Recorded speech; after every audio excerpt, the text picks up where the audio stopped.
Alhamdulillah wa salatu wa salam ala nabiyyina Muhammad wa ala alihi wa sahbihi wa sallam amma ba'd. Habibti fillah. It's important for those people who get involved in the affairs of refuting or criticizing other individuals or making tabd'ee of other people that they do so based on ilm wa fiqh, that they do so based on knowledge and understanding of the principles of the religion. And also a third point is that they are ahlan, meaning that they have the right, they have the qualifications and the merits to speak about these issues and about individuals. And in this regard, I want to talk about very quickly about a problem that we have of so many youth getting involved in these issues who do not have the ability, nor the right, nor the knowledge to enter into these affairs.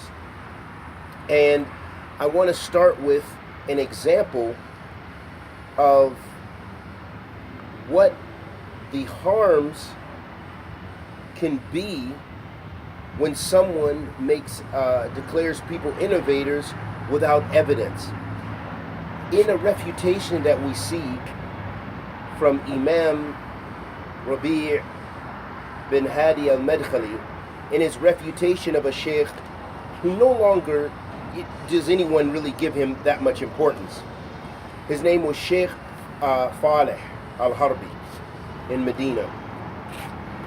And I just want to begin with this quickly, this statement of Sheikh Rabi', which was an admonishment, and at first it was a type of nasiha or advice for him to leave these hadadiyah practices, meaning these practices of being extreme with regards to declaring people innovators and not producing evidence when doing so. So he said, you were asked, and this is his address to Sheikh Faleh, you were asked about specific individuals who are widely known amongst people as being upon Salafiyah and calling to it.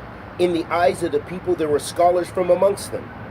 You expelled them from the fold of Salafiyah, and this expulsion is a severe disparagement, which requires proof. If you do not produce any proof and clarify the reasons for this jar or this disparagement, the people will believe that you have oppressed and transgressed against them and spoken ill about their religion without any just cause. So look at this. The sheikh was admonishing this other sheikh for his extremeness in making tabd'ee of the people, just like you would admonish the takfiris for falling into takfir with extremism.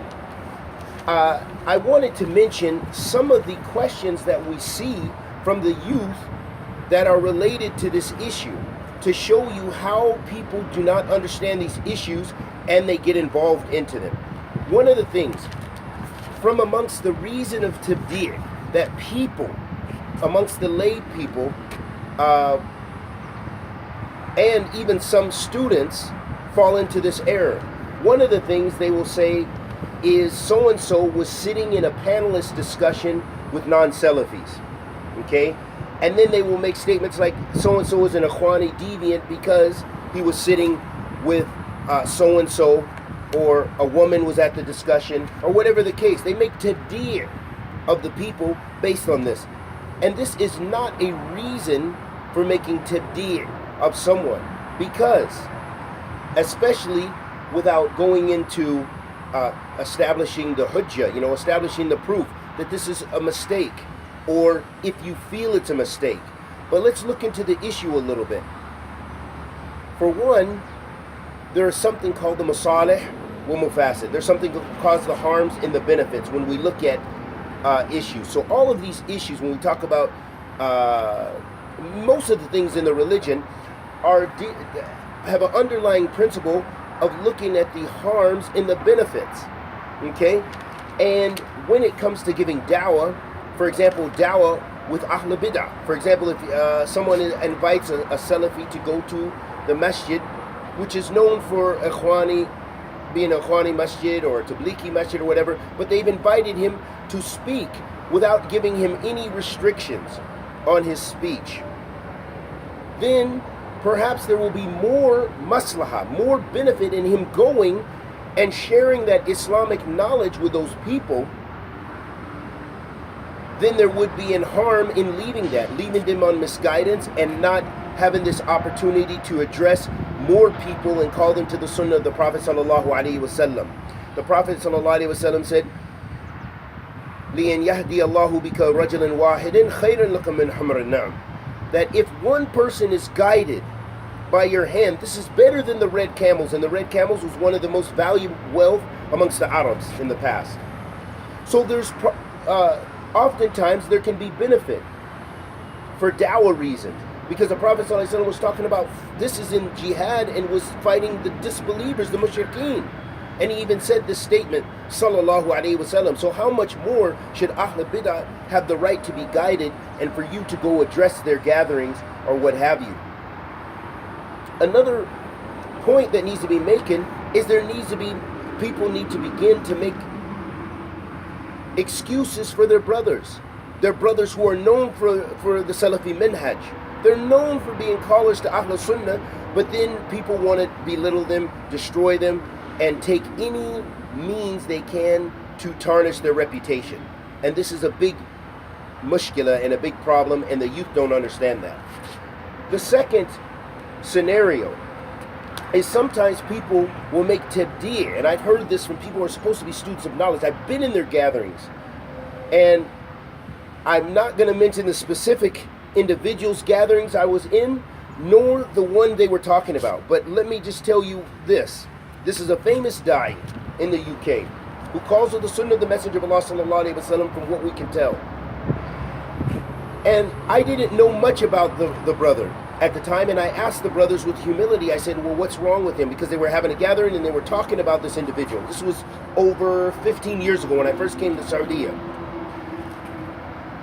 And they said, here's what they said to me. They said his posture, his manners are not befitting. He played basketball with the brothers and he was using bad language. And I said, I just thought to myself, because then, we didn't have all the tools that we have now. But I thought, are these reasons to make Tabd'ee of someone? So this is the point, is when people make Tabd'ee, they call someone an innovator, it should be for a reason shar'i, that these people are going against the usul of Ahl Sunnah. Not just falling into a sin, not just falling into a mistake, not falling into differing with their opinion or differing with their clique. That does not make a person an innovator. Another shubha that comes is people often make Tabd'ee because they see someone has spoken against brothers they love, spoken against their sheikh, spoken against their boys in their clique, spoken against us, spoken against me, so he's attacking Salafiyah. This is also a mistake, because not one of us as a single individual represents Salafiyah, nor does a dawah organization in and of itself represent Salafiyah. There are Salafi organizations, Salafi individuals, but can I say because I adhere to Salafiyah that a mistake that I make and someone admonishing me or criticizing me, this is an attack on Salafiyah? La, you can't say this. So learn that and be aware of those issues. So ask people for their proof when they make Tabd'ee of someone. Another point I want to mention is often people will make Tabd'ee of individuals, and this happens, I know, severely in the UK, and in America it's spread like wildfire now from what I hear, is that the people, and we've had it in Saudi, especially from Westerners, and amongst the sisters, this is even wicked. Sisters saying, I saw you at that sister's house. She's an innovator. Her husband is an innovator. I'm not going to give you salams if you continue to go there. Or we warned you about that. And sisters leaving their homes. These are true stories. And going to other sisters' houses and knocking on their door and admonishing them and saying they're from Ahl Bid'ah. So this is also a khata fahish. No one has this monopoly on Salafiyah. Salafiyah is the da'wah, it's our call, it's our aqeedah, it's our religion. Our religion is Kitabillah wa Sunnatul Rasul sallallahu alaihi wasallam and the understanding of Islam. It is the understanding of the religion of Islam. And no one has a monopoly on that, not even one scholar. What is the result? The result is we get the youth asking questions. Is my marriage valid? The imam was declared an innovator. That has no effect on your marriage. Okay?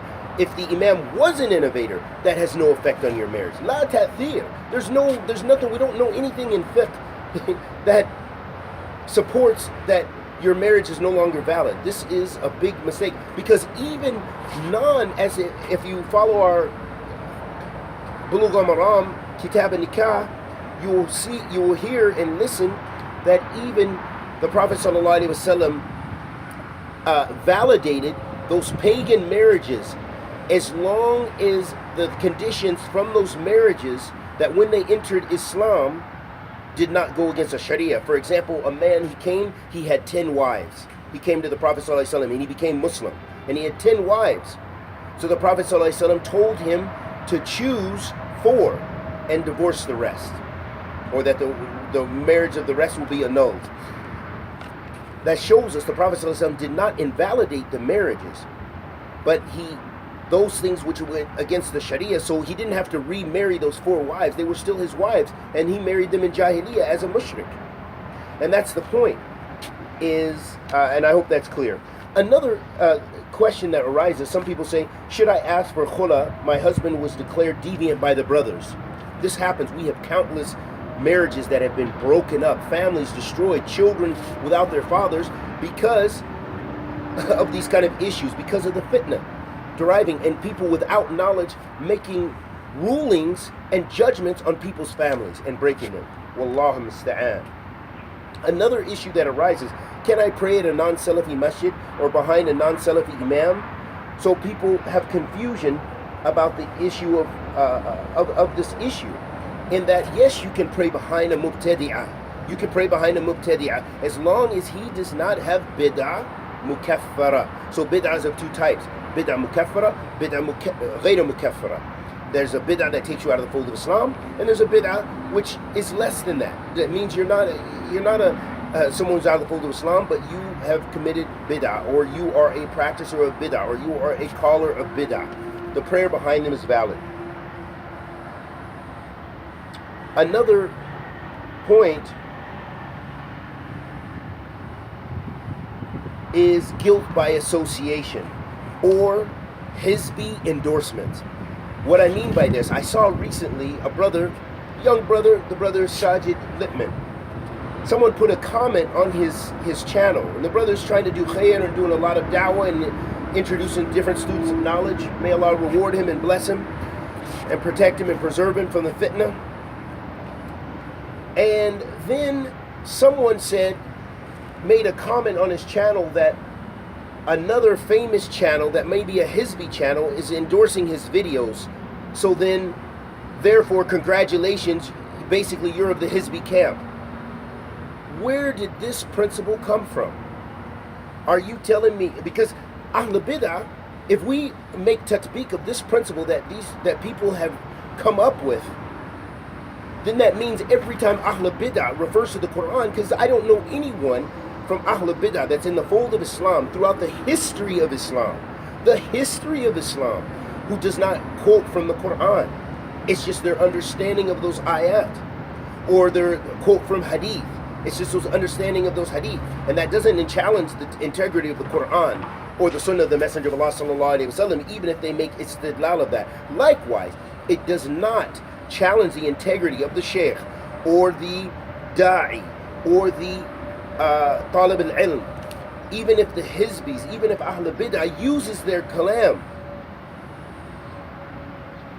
That doesn't negate what they said if they said the truth. If they said the truth and it was in adherence to the Quran and the Sunnah of the Prophet ﷺ, then that la yadurruhu, it doesn't harm him at all, nor his integrity. So it's very important, ahabati fillah. And what is the medicine? What is the medicine? The medicine is ilm wa fiqh. Man yuridullahu bi khayran yafiqhu fi din. Whenever Allah wants good for a person, He gives them understanding of the religion. It's ilm wa fiqh, because then that shows that Allah wants good for you. And it's leaving these affairs of takfir, and these affairs of Tabd'ee and these affairs of tafsir for the ulama and for those students of knowledge that are grounded in those issues. That's the last point I want to mention. It's not every student of knowledge. Some students of knowledge have a lot of knowledge, but in those issues they are weak or they choose to refrain from it. And some people have little knowledge, but they speak about those issues. And some people have some knowledge and they're able to speak about those things. So it depends on the level of the person. Not everyone should get engaged in these affairs and making these ahkam. I mean, you should fear Allah subhanahu wa ta'ala anytime you say someone is mumayya, someone is a mubtadi'ah, someone is a kafir, someone is a fasik, whatever. You better fear Allah, because you're going to be responsible for that kalam. And if what you said was a lie, and if what you said was just what you heard, and you just make taqleed of it, you're going to be responsible for that. So it's best to what? Keep silent. Say khair or liyasmat, or be silent.